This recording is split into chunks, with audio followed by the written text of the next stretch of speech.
Hello बच्चों, हम practical समझने जा रहे हैं case study of a problem child. इस प्रैक्टिकल में भी दो एस्पेक्ट हैं, एक थ्योरेटिकल एस्पेक्ट। आज हम इसके थ्योरेटिकल एस्पेक्ट में क्या क्या लिखेंगे इस बारे में बात करेंगे। सबसे पहले हम प्रैक्टिकल में इंडेक्स बनाएंगे। जो भी हमने थ्योरेटिकल और प्रैक्टिकल एस्पेक्ट में लिखा है वो इंडेक्स में मेंशन कर देंगे। चूँकि ये केस स्टडी का प्रैक्टिकल है तो सबसे पहले बताएंगे कि केस स्टडी क्या होता है, मीनिंग क्या है केस स्टडी का। केस स्टडी का मीनिंग देने के बाद में हम डेफिनेशंस देते हैं। ये ज़रूरी नहीं आप सिर्फ एक डेफिनेशन दें, आप 2-3 डेफिनेशन लिख सकते हैं। इसके बाद आप लिखेंगे कि इस स्टडी के लिए हम किन किन बातों का ध्यान रखेंगे, स्टडी के लिए क्या क्या ज़रूरी है इस बारे में मेंशन करेंगे। फिर थोड़ा सा हम हिस्ट्री भी मेंशन कर देते हैं कि स्टडी का इतिहास क्या है, कब से स्टार्ट हुआ। इसको ज़्यादा नहीं, आधा या 1 पेज इसको भी लिख देते हैं। अब हम लिखेंगे ऑब्जेक्टिव क्या है केस स्टडी के, जैसे विद्यार्थी स्वतंत्र होकर स्वयं ही सृजनात्मक होकर समस्या पर विचार कर सकेगा वगैरह वगैरह। टाइप्स क्या होते हैं केस स्टडी के वो लिख देंगे हम।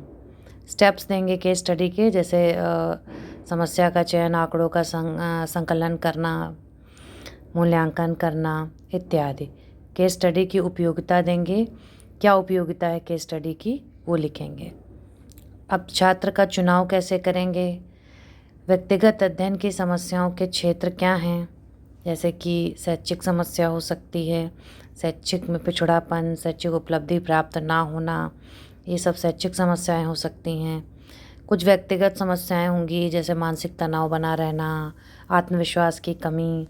कुछ व्यावसायिक समस्याएं भी हैं, जैसे व्यवसायों की जानकारी ना होना।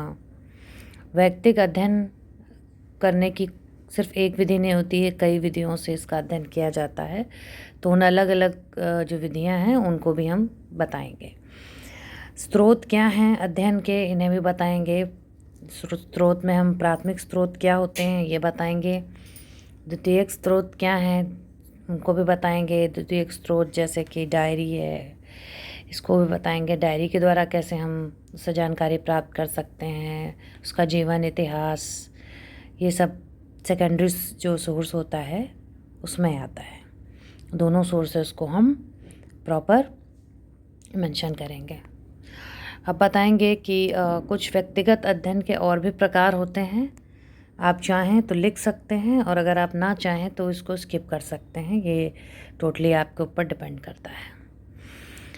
ये आप ये भी सोच सकते हैं, चाहे तो सिर्फ आप जो पहले लिखे गए हैं वहीं लिखें, अन्यथा आप इनको जो और उप प्रकार हैं वो ना लिखें।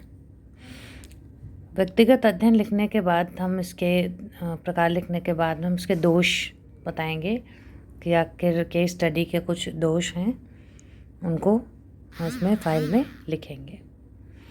अब हम लिखते हैं कि समस्यात्मक बालक क्या होता है, जिसको हम चुनाव करेंगे केस स्टडी के लिए। समस्यात्मक बालक को पहचानने की विधियां क्या हैं ये बताएंगे कि उसको किन किन विधियों के द्वारा हम पहचानते हैं। जैसे इसमें लिखे हुए हैं कुछ बालक जिनको हम पहचानते हैं, जैसे कि चोरी करने वाला बालक है, झूठ बोलने वाला बालक है। तो एक जो अलग अलग प्रकार के बालक हैं इनके बारे में बताएंगे और उनका उपचार कैसे करेंगे ये भी हम इसमें थोड़ा थोड़ा लिख देंगे। केस स्टडी जो एक प्रैक्टिकल है, चूँकि ये एक प्रॉब्लमेटिक चाइल्ड है जिसको हम चूज़ करते हैं पूरे प्रैक्टिकल के लिए, तो उस बालक को, वो बालक जो समस्यात्मक बना है वो उसके पीछे कारण क्या हैं, जैसे वंशानुक्रम कारण हैं, ये सारे कारण भी हम बताएंगे। नैतिक शिक्षा का अभाव है, सांवेगिक दोष हैं, किसी एक कारण से तो बालक जो है वो प्रॉब्लमेटिक चाइल्ड नहीं बनता है। Okay, thank you.